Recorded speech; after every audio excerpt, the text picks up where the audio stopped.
All right. This is your Gaza War Sit Rep, day 161. I have Jon Elmer here. Hey, John. Hey, Justin, thanks for having me. Thank you. Just fixing the microphone here. So, Friday prayers at Al-Quds at Al-Aqsa, tens of thousands of people. Friday, massive rally in Yemen, Million Man March, like they do every day, every Friday. Same thing they do every Friday. Um, but I guess we'll start with the news. Um, since I mentioned the Million Man March, Ansarullah didn't just march today. At the march, I believe it was Yahya Sari himself announced that they hit the Israeli Pacific 01 ship in the Red Sea, targeted American destroyer in the Red Sea, and began their operations against Israeli and American ships in the Indian Ocean. They said they were going to do it yesterday. Today they did it. And you That's, did the geography yesterday. I saw that. That was good. yeah, just to say it's going to be hard. It's a It's big going to be ocean. tough. It's going to be tough. It's going to be tough to get stuff there from that way. Their only hope is America. America's thankfully can just go through the Straits of Gibraltar. Um, okay, Hezbollah is doing their thing. We should. I have not heard about an attack from Iraq today or yesterday. So even though they said they were going to double their efforts, maybe they're saving up for something. Um, Hezbollah though, Al Marj, Al Malikiya, Rahib, Berkat, Risha, Shaba Farms, Ruwaysat Al Alam in Kfar Shuba Hills, Zarit, Hadab Yarin, Jal Al Alam. So I don't know, what's that, 10? And a 10 different. video. They released a mixtape today of all their best attacks since. Yes. And they said, as you expand, we expand. I did see That's right. that. So, and then we, of course, have Qassam, Al Quds, Al Aqsa Martyrs Brigades, Martyr Omar Al Qasim, all of which, a lot of the fighting in al-Zahra. So al-Zahra, if I have the geography right, is sort of like Nusayrat camp kind of area. Yeah, middle camps. So middle camps, but like, yeah, middle camps, but like So south of the north, yeah, kind of. so if you zoom in a little bit more, you the that street number 10 there that you have, it Did I basically do it's street? Yeah. yeah, do you see street number if you go a little bit north of Yeah, there it Zahra? is. Number 10. There it is. Yep. That's where they're cutting. That's where Israel is attempting to cut the Gaza Strip in half, and so they're creating a corridor along there, Mm-hmm. which is where we've seen the fighting. Zaytun. It's south of Zaytun and north of the middle camps. So I Yeah. think they're just giving geography names that basically describe that the fighting is Is along around this that road. strip.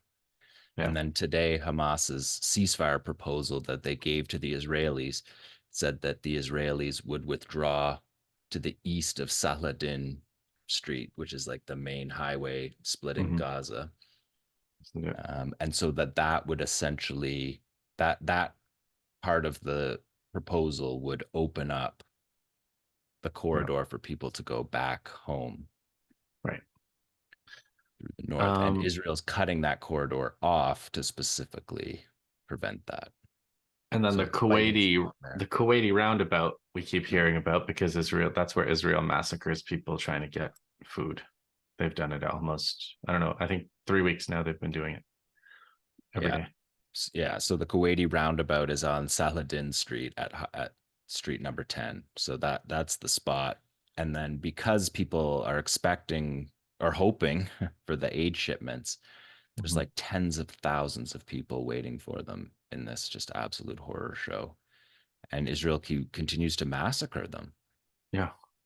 In the West Bank, we have an invasion of Nablus by the Israelis, 20 military vehicles. I saw a report, and Tubas as well, and fighting, improvised explosive devices, and gunfire. So battles in the West Bank too.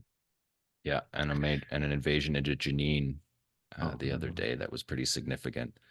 But all over the north, armed struggle, like eight yeah. sites of armed struggle on any given day. throughout the north of the West Bank. So a couple of notes on the hitherto unfruitful negotiations, but as you noted before we started today, John, negotiations are always unsuccessful until they succeed, right? That's how negotiations go. But I saw a statement by Osama Hamdan who said, emphasize the 4 points: ending the aggression, withdrawal, start of relief, reconstruction. The prisoners issue is important, but it not at the expense of the core issues.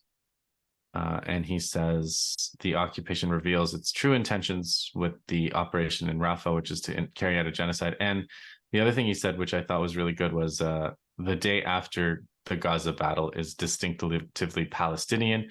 It is not permissible for the occupation or its sponsors to tamper with it. So that's, I think, addressing this whole thing about like how Hamas will not be allowed to govern. Hamas will have to leave as part of an agreement. And it's like Hamas officials have been saying, we'll leave, whether we leave or we go is up to the people, not up to you.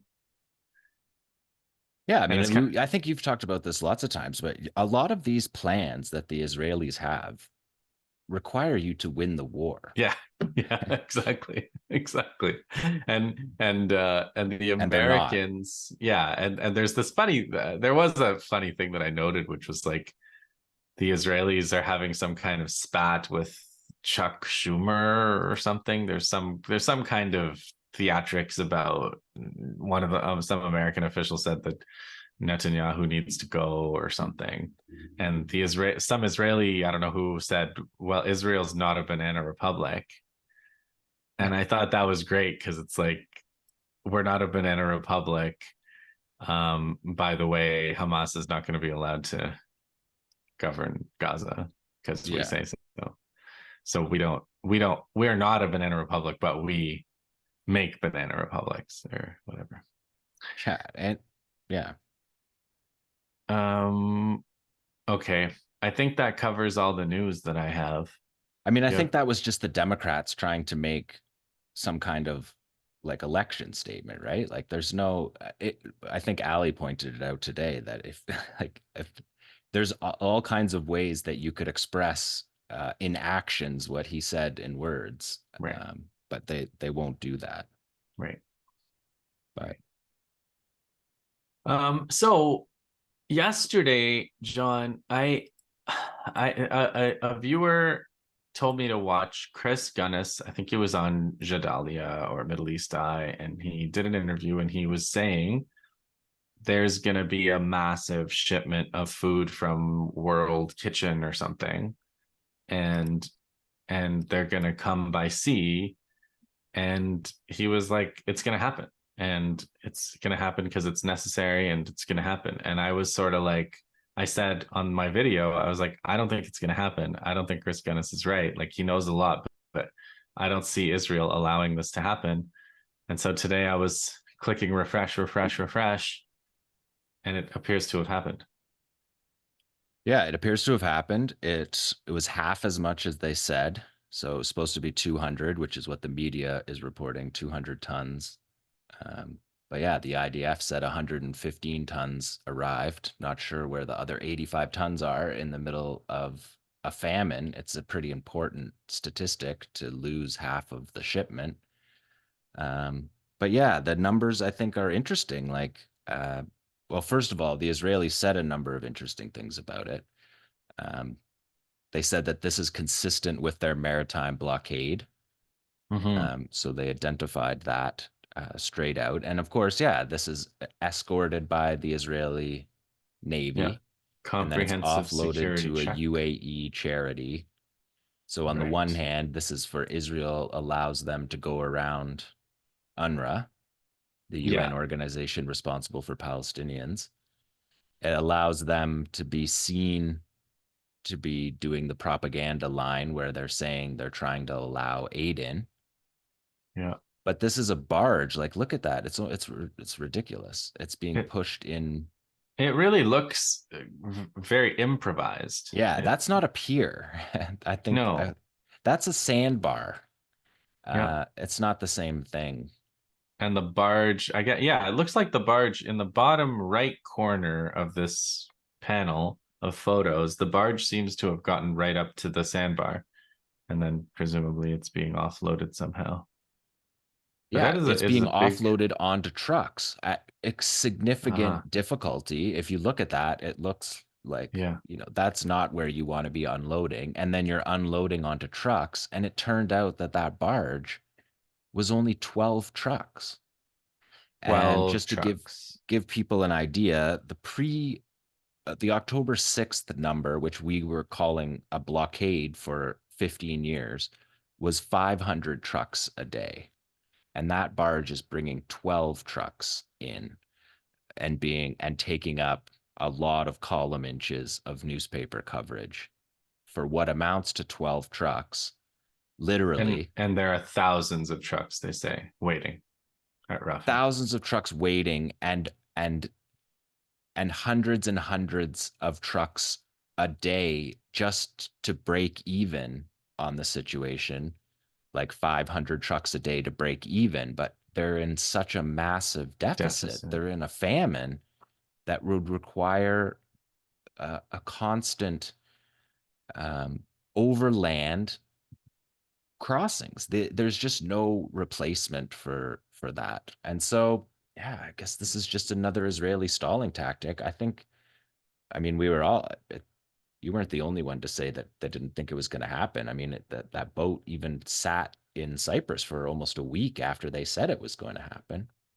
A Mhm. week of famine with people starving, hundreds of thousands in the north starving, and of course everybody in the south. It's not like they're in a good situation either. So it's just such an enormous catastrophe, and this is just such a drop in the bucket. I mean, it's 130 pallets on that barge, Mhm. and a US airdrop is 66 pallets. So it's two airdrops. It took almost a week to come. It takes multiple tugboats to bring it across the channel. Then they have to get it up on the shore onto other trucks and then move those trucks through Gaza. It's just absurd. It ends up on trucks anyway. And the Israelis let in 31 trucks to the north yesterday. So it's like, three times this media circus. And I think what we were talking about when we said, like, I think my position on this all along is like, build a port. It's the most Exactly. important thing that Gaza needs. But that's not what this is. And that's not a pier. That is the most aggressive use of the term pier for what is really just a sandbar on the beach.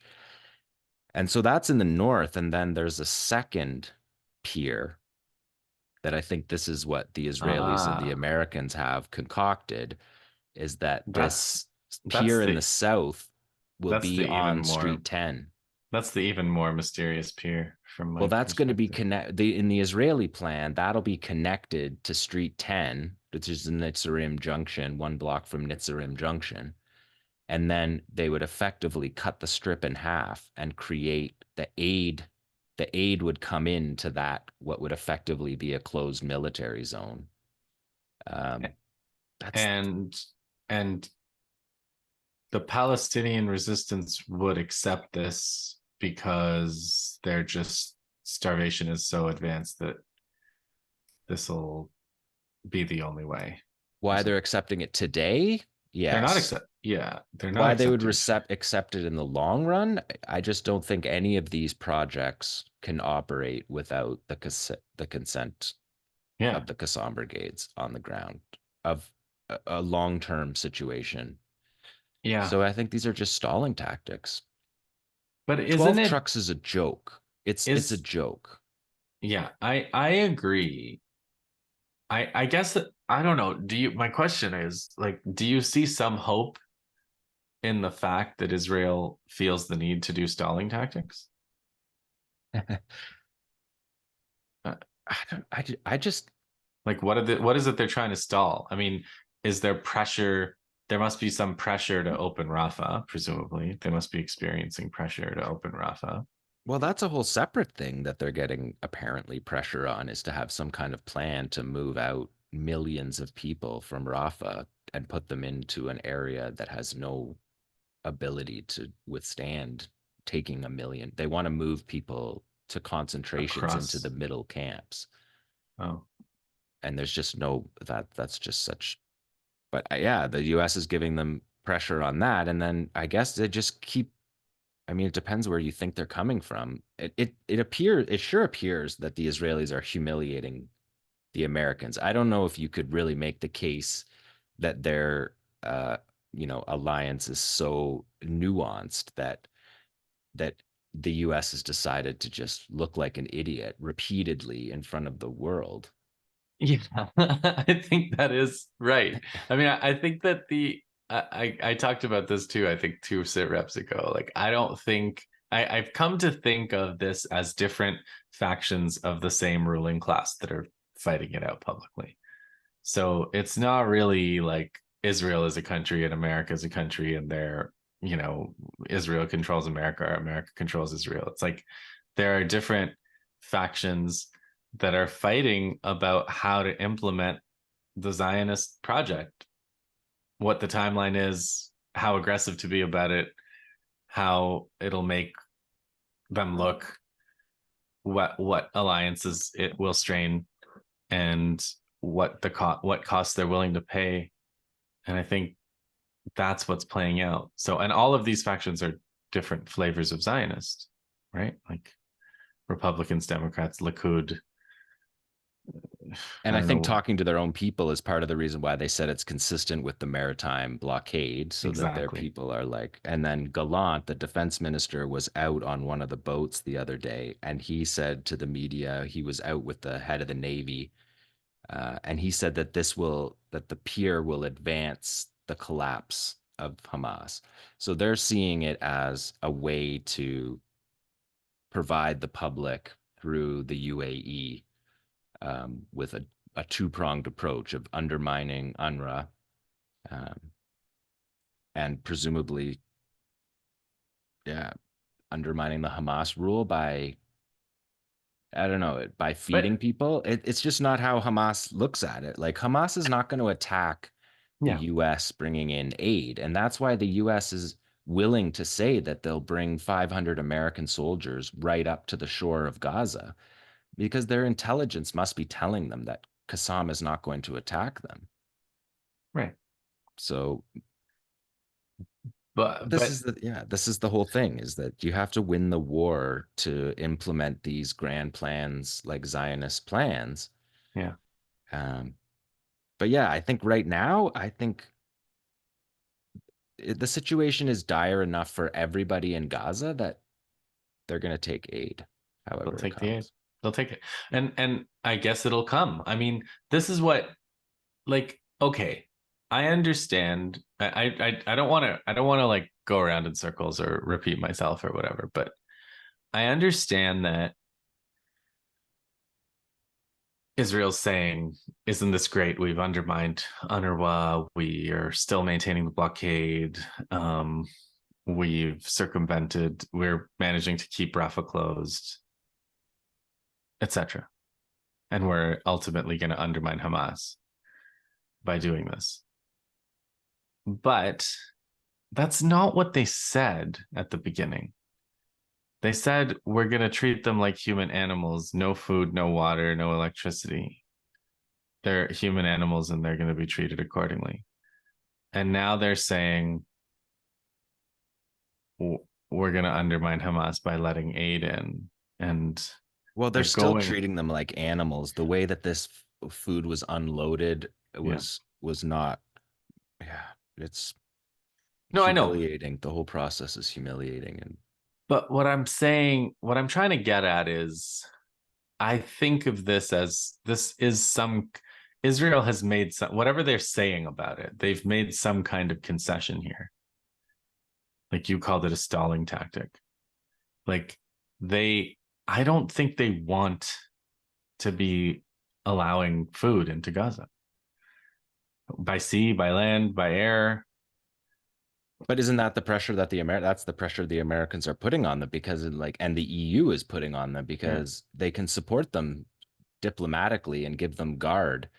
yeah, But at some point, people are maybe not. watching a genocide happen and watching a famine happen and starving children, hundreds of thousands of children, And they're getting sick of almost it. 1 million children. And so they had to act. But even this plan, they didn't send another boat out So 2 hours after they it's sent not a that boat. continuous stream. There's no more coming because Chris Well, I Gunnis mean, it said, was, yeah, this is the idea is that they show that it can happen and then they do it more. yeah, But they aren't doing that. They didn't send a second ship and a third ship. They're not because it takes a couple of days for the barge because it's like it's not even a boat, right? it's not a speedboat, that's for sure. Yeah, it's just basically like a floating dock. Yeah. And so it's not logistically smooth. But yeah, the Americans coming and having American troops on the beach of Gaza, to me, That's not what Israel wants either. I I don't don't think think. that's what Israel wants. That's not what Israel wants the Israeli flag flying over everything. They've done unbelievable atrocities to put that flag everywhere in Gaza. What? Yeah, in that sense, like the things that we've been saying, where if they really wanted to pressure them, they could just stop the weapons or whatnot.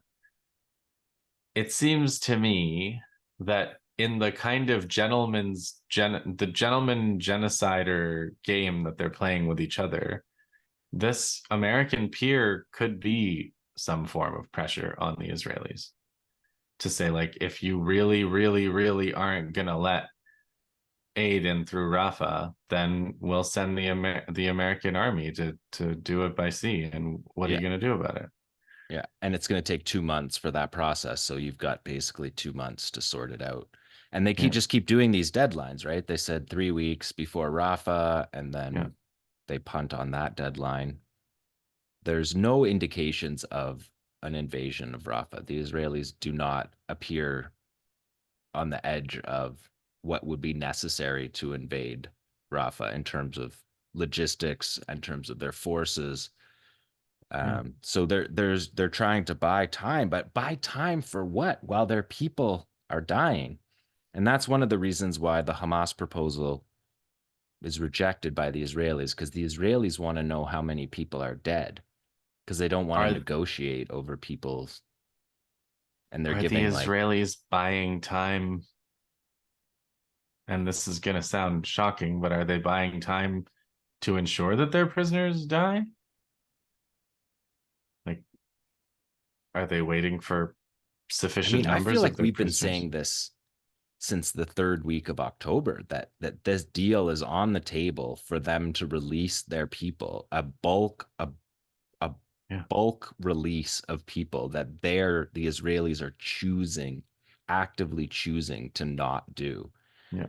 That is an easy exchange that doesn't require all of this negotiating. And so, yeah, I don't know. And as this process is happening, they're declaring each of their soldiers dead.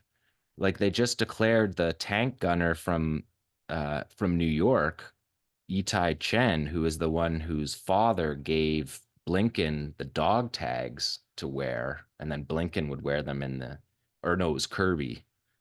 John Kirby would wear them in his press conferences, wearing the dog tags as support for this soldier. He went on TV all over for months and months talking about getting his son back.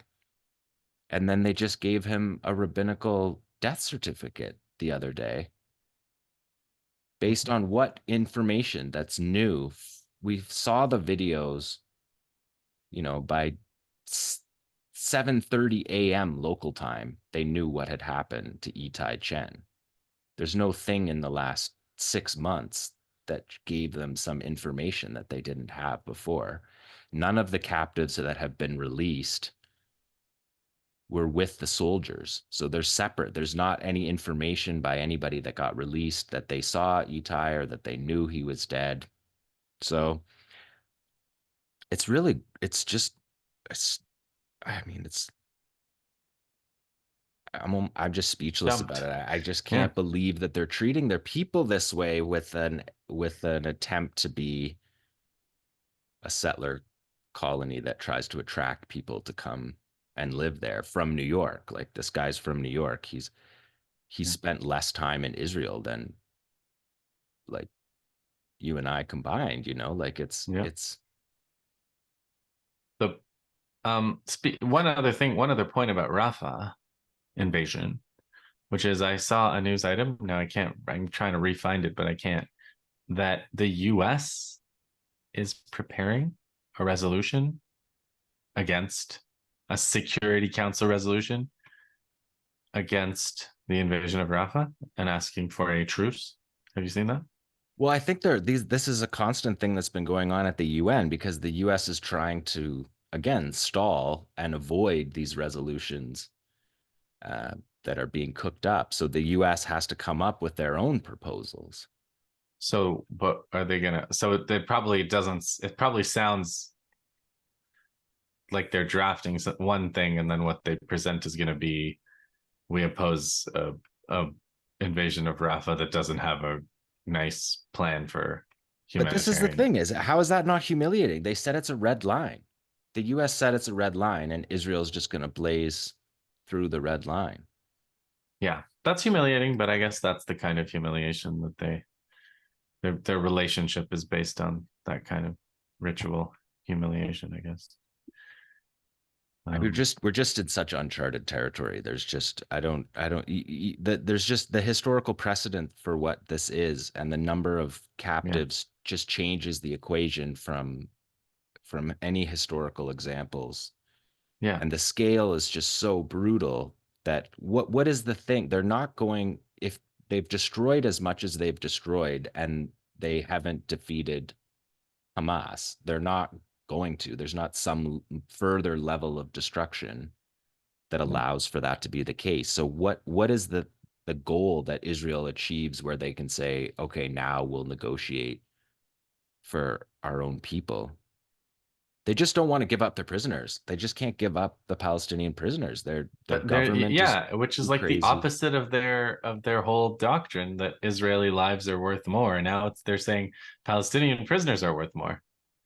Yeah. Holding Palestinians is worth more than Then getting releasing the people that live in the free. villages that are human shields for the Israeli state. They're not even just any old Israelis. They're the people that are willing to live in that border community. And they're showing the rest of their country that they would rather have a smaller country, that they would rather become international pariahs. As long as they can keep jailing. As long as they can continue jailing Palestinians and killing them and making TikTok videos doing it.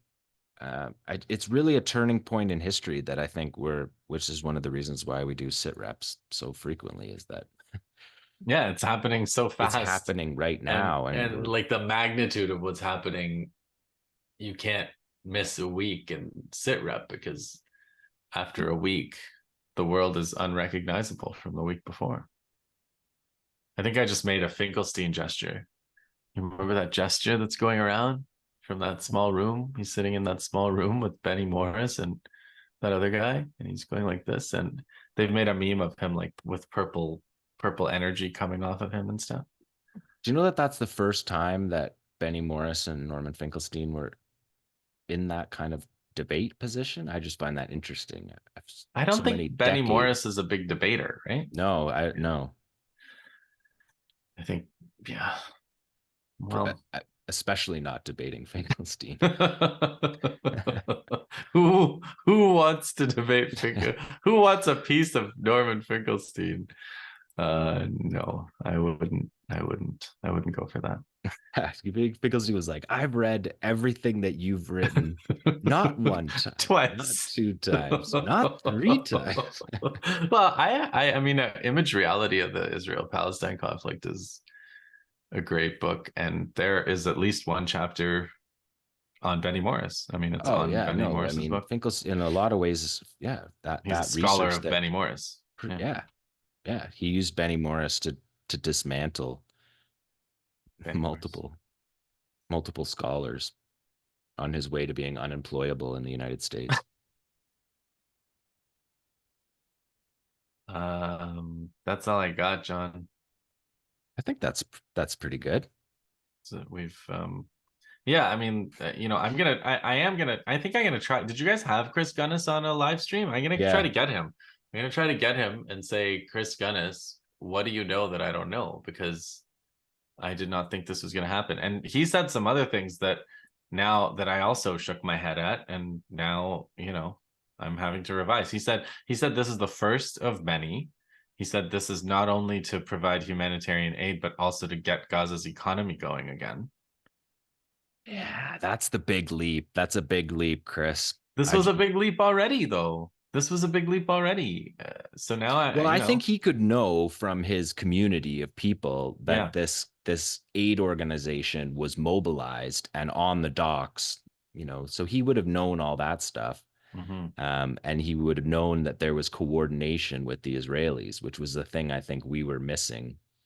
Hmm. Um, is that it wasn't clear that what level of coordination there was. But then the But Israelis went out the day before the ship arrived, out on their naval vessels with the defense minister and did a big propaganda shoot saying that they were escorting them. But yeah, to say that it's jumpstarting the Israeli economy or the Palestinian economy that's a huge leap from emergency sandbar unloading.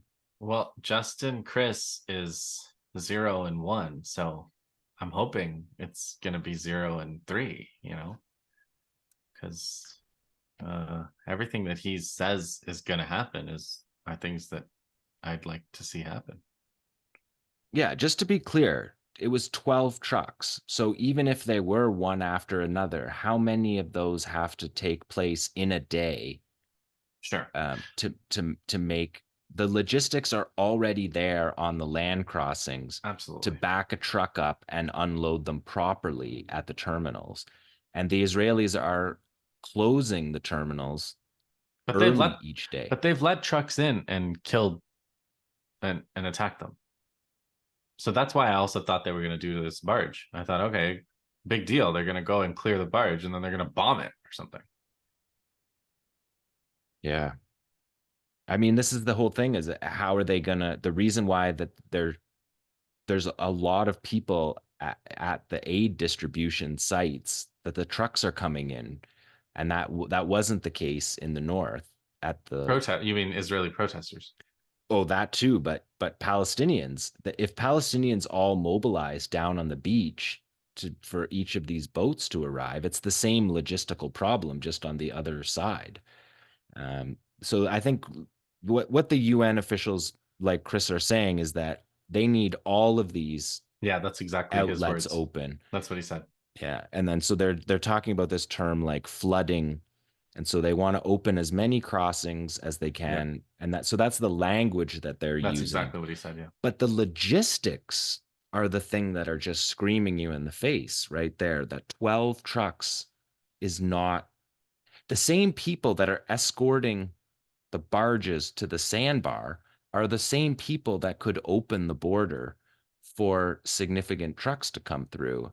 And the idea from the aid people is that if there was enough aid, people wouldn't be mobbing in tens of thousands of Exactly. people at these Exactly. sites, which were previously guarded by Palestinian security forces who were Also killed. slaughtered. And each level was killed, right? All the Yeah. way down to like locally organized groups of Yeah. people that were trying to defend trying to escort them. And Israel killed each level of security that attempted to do that. So So the are they same going to people could stop? just not do that.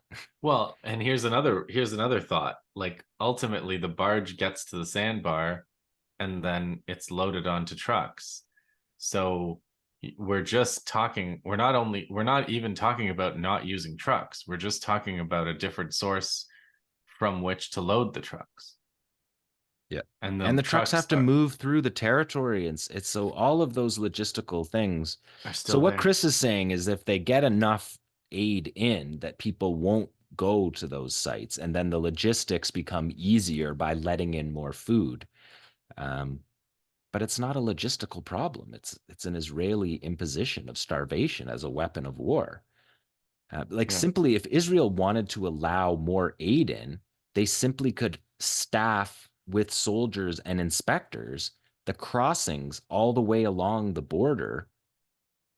They could just staff those at double shifted. Like the main thing that people are complaining about on the aid side is that the Israelis are closing the inspection stations coming across the border in like the early afternoon. So there's not enough time to get enough trucks. They don't have enough staff. They're purposefully understaffing the border. And then it doesn't matter.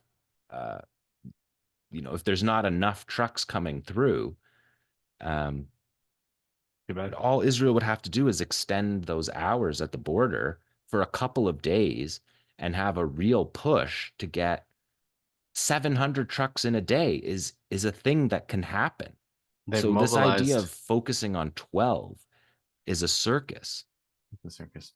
They've mobilized what 300,000 conscripts. I'm sure many of those would rather inspect food on its way in than be in armored vehicles in al-Zahra waiting for a Yasin RPG to hit them. Yeah, I mean that's the thing about the Americans is that they're making such a fuss about about the western side of the Gaza Strip getting things in by boat, as if there's some kind of impossibility on the eastern side when it's the same people. The same people impeding it. But why are the people impeding it on the eastern side allowing it on the western side? That's a mystery. Maybe the answer to that mystery will reveal itself in the coming days, but it remains a mystery in my mind why they would block it in Rafah and I allow think it they're by just making sea. it up as they go. That's the Yeah. thing is I don't think you can look back and say that this is some like Tamara did a really good job writing a story for Electronic Intifada about sort of like all the different things people say. Mm-hmm. And one of them is that Netanyahu had this plan back in 2017 for this, but this is not that. And when you see that sandbar, that's not a pier. They're not making a port, right? Like so this is a separate question. But What's the the real Americans are purpose? eventually coming to make a port. They're steaming across the Yeah. ocean. I also thought that was BS, but I don't think it is. I think this port, this pier, whatever the hell it is going to happen now. Yeah, it And I think it's going to happen more now than I did before yeah. this ship landed today. Yeah, and once they make that pier, then shutting down that pier becomes another like Even so more another embarrassment. yeah. Another, Yeah. I And mean, the whatever they American built. soldiers are speaking out about how this is their mission, right? So it's Yeah. like now you have the American military on record saying that they're going to execute this operation, Yeah. that if they don't, then it's the Israeli government Yeah. imposing on the This is on the this American military. I know there are lots of silver linings on this from Israel, but this does not look to me like something Israel would have wanted. It looks to me like they're ceding control over part of their occupation to the Yeah. Americans. Yeah. But they had the opportunity to they could have just opened the border if they wanted to head this off at Keep the the control. pass. Exactly. So Maybe they're calling, maybe it's like bluffs and calling each other's bluffs and things like that happening. But well, I think one of the thing about the sit rep is that we're just reporting too. Like we're reporting on these things that are happening. We don't necessarily know why they're happening yeah, well, in if the I knew moment. why they were happening, I would give you the day 170 sit rep today, but I can only give you the 161 sit rep today. And so that's what we've done. Um, I think we better stop there before we get too far ahead of the information we have. Sounds good. It's good to see you. All right, man. Like and subscribe, and we'll see you in the next one.